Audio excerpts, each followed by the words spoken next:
এই গরমে অনেক দিন থেকেই প্ল্যান করছিলাম পাহাড়ে যাব, কিন্তু আর যাওয়া হচ্ছিল না। এবার বেরিয়ে পড়লাম বরের ছোটোবেলার বন্ধুদের সাথে আর তাদের ওয়াইফ এবং বাচ্চাদের সাথে। খুব এনজয় করেছি। এটা ছিল আমাদের সব বন্ধুদের সাথে আর তাদের ওয়াইফদের সাথে ফার্স্ট ট্রিপে এত মজা হবে। আর অনেকেই ছিল অচেনা, প্রথম দেখা না, ঠিক সেইভাবে প্রথম একসাথে এতটা মুহূর্ত সময় কাটানো সেটা ছিল প্রথম। তো সবাই মিলে খুব এনজয় করেছি।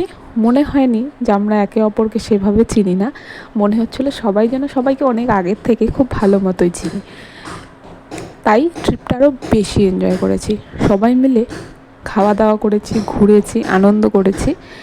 আমরা চাই এরকম অনেক অনেক ট্রিপ করতে, আরও আগামী দিনে আরও অনেক ট্রিপ করব আমরা। তোমাদেরও আশা করছি আমাদের এই ট্রিপের সামান্য কিছু ভিডিও তোমাদের সাথে শেয়ার করলাম, তোমাদের ভালো লাগবে। আর যদি ভালো লেগে থাকে তাহলে অবশ্যই একটা লাইক করো আর চ্যানেলটিকে সাবস্ক্রাইব করে পাশে থেকো। তোমরাও এরকম ঘুরতে যাচ্ছ কি না অবশ্যই কমেন্টে জানিও। আর যদি না গিয়ে থাকো তাহলে অবশ্যই প্ল্যান করে ফেলো, দেখবে একদম মাইন্ড ফ্রেশ হয়ে যাবে। শুধু পাহাড় জন্যই যে মাইন্ড ফ্রেশ হবে এমন কোনো কথা না, পুরনো বন্ধুদের সঙ্গে যখন মিট আপ হবে তখন অটোমেটিক মন ভালো হয়ে যাবে। মনে হবে আবার একটা ট্রিপ করি। মনটা যেন যত কষ্ট থাক, দুঃখ থাক, সব কিছু ভুলে একটা আলাদা অনুভূতি পাওয়া যায়। তাই এরকম ট্রিপ হয়তো মাঝে মাঝে করা উচিত নিজের মনের জন্য।